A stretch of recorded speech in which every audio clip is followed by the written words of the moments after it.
নমস্কার বন্ধুরা, মৌসুমীস কিচেনে আপনাদের সবাইকে স্বাগত জানাই। আশা করি আপনারা সবাই খুব ভালো আছেন, আমিও ভালো আছি। আমি আজকে একটা নতুন রেসিপি নিয়ে চলে এসেছি। আমি বানাবো নিরামিষ পাঁচমিশালি তরকারি। এই তরকারিটা খুবই টেস্টি হয় খেতে, আর এটা রুটি লুচি পরোটার সঙ্গে তো ভালো লাগেই, আর খিচুড়ির সঙ্গে বেশি ভালো লাগে। তো যে কোনো পুজো পার্বণের সময় আপনারা এই তরকারিটা বানিয়ে খেতে পারেন। তো আশা করি আজকের রেসিপিটা আপনাদের খুব ভালো লাগবে। তো চলুন শুরু করি। আমি একটা কড়াই নিয়ে নিয়েছি, কড়াইয়ের মধ্যে দিয়ে দিলাম সর্ষের তেল। তেলটা যখন ভালো গরম হয়ে যাবে তখন আমি দিয়ে দেবো 2 আস্ত শুকনো লঙ্কা, আর 1 চামচ দিয়ে দেবো পাঁচফোড়ন। ফোড়নটা যখন সুন্দর গন্ধ বেরোবে তখন এর মধ্যে দিয়ে দেবো 1 চামচ গ্রেট করা আদা।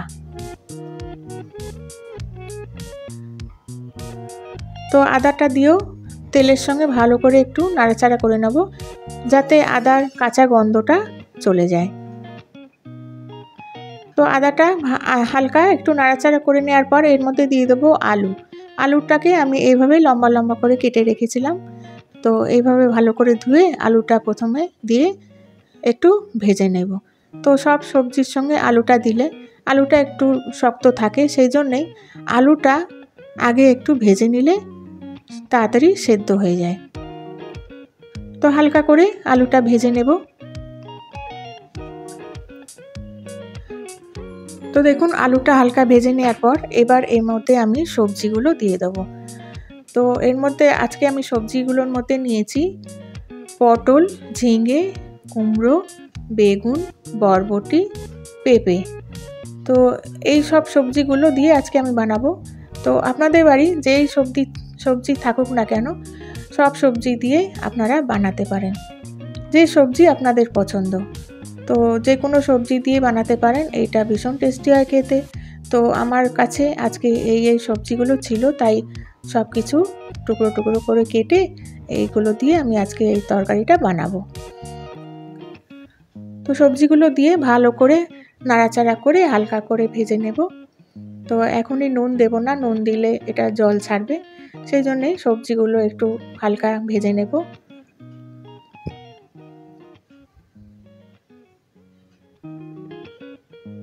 তো সবজিগুলোকে নাড়াচাড়া করে নেওয়ার পর দেখুন হালকা ভাজা হয়ে গেছে। এবার আমি এর মধ্যে কিছু মশলা দিয়ে দেবো। তো প্রথমে দেবো হলুদ গুঁড়ো, তারপরে দিয়ে দেবো জিরে গুঁড়ো, ধনে গুঁড়ো, আর স্বাদ মতো নুন দিয়ে দেবো, আর 1/2 চামচ দিয়ে দেবো শুকনো লঙ্কা গুঁড়ো। এবার সব মশলাগুলোকে দিয়ে ভালো করে একটু নাড়াচাড়া করে নেব, যাতে সবজির মধ্যে মশলাগুলো ঢোকে।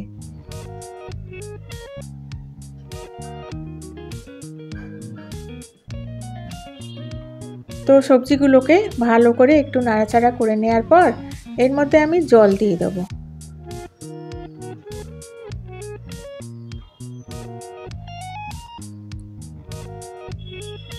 তো দেখুন এইভাবে নাড়াচাড়া করে নেওয়ার পর আমি এর মধ্যে জল ঢেলে দেবো। এবার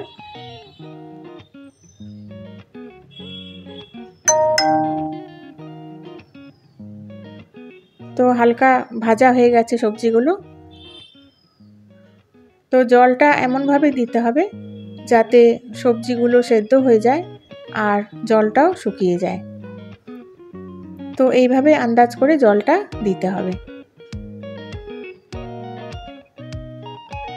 তো জলটা আমি কোনো গরম জল দিইনি, নর্মাল জলই দিয়েছি, আপনারা চাইলে গরম জল করেও দিতে পারেন। তো জলটা দিয়ে ভালো করে নাড়াচাড়া করে নিলাম। এর মধ্যে দিয়ে দেবো 1 চামচ চিনি। তো চিনিটা দিলে তরকারিটা একটু মিষ্টি হয়, খেতে ভালো লাগে। তো চিনিটা দেওয়ার পর ভালো করে নাড়াচাড়া করে নেব। তারপরে আমি মিডিয়াম ফ্লেমে এটা ঢেকে রেখে দেবো 5 মিনিটের জন্য, আর মাঝে মাঝে ঢাকাটা খুলে একটু নাড়াচাড়া করে নিতে হবে। এবার আমি 5 মিনিট পর ফিরে আসছি বন্ধুরা।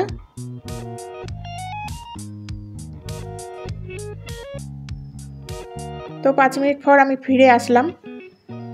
তো দেখুন এখনও জল আছে সবজির মধ্যে, আবার একটু নাড়াচাড়া করে নেব, আবার একটু ঢাকা দিয়ে রেখে দেবো যাতে জলটা একটু শুকিয়ে যায়। আর এটা পুরোটাই মিডিয়াম ফ্লেমেই করতে হবে।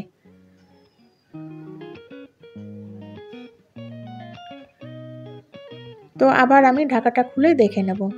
তো দেখুন জলটা অনেকটা শুকিয়েছে, কিন্তু একটু শুকোতে হবে, আর সবজিটা একটু মাখা মাখা হবে। তো এবার আর আমি ঢাকা দেব না, এটা খোলাই রাখবো। খুলে রেখে এটা একটু নাড়াচাড়া করতে থাকবো, যাতে যেটুকু জল আছে ওইটুকু শুকিয়ে যায়। তো এই সবজিটা বন্ধুরা খুব টেস্টি হয় খেতে, আপনারা এইভাবে বানিয়ে খাবেন। আর আমাদের বাড়ি তো পুজো যখন হয়, লক্ষ্মী পুজো, তখন আমরা এই সবজিটাই বানাই, খিচুড়ির সঙ্গে খুব ভালো লাগে খেতে। তো অনেকে কুমড়ো খেতে চায় না, পটল খেতে চায় না, বেগুন খেতে চায় না, তখন এরকম করে সবজিটা বানিয়ে খাওয়ালে সবাই খেয়ে নেবে, ছোট বড় সবারই খুব পছন্দ হবে। তো আমার এই পাঁচমিশালি সবজি একদম রেডি হয়ে গেছে। এবার আমি প্লেটে সার্ভ করে দেবো। তো এর মধ্যে আপনারা উপরে একটু ধনেপাতা দিতেও পারেন, তো আজকে আমি দিলাম না ধনেপাতা, এইভাবে বানালাম। তো আমার আজকে পাঁচমিশালি নিরামিষ সবজি একদম রেডি হয়ে গেছে। তো আজকের রেসিপিটা আপনাদের কেমন লাগলো আমাকে কমেন্টস করে জানাবেন, লাইক শেয়ার করবেন, আর প্লিজ সাবস্ক্রাইব করে দেবেন। আমি আবার আসবো একটা নতুন রেসিপি নিয়ে। তো আপনারা সবাই ভালো থাকবেন, সুস্থ থাকবেন। আজকের মতো আসছি। Thank you.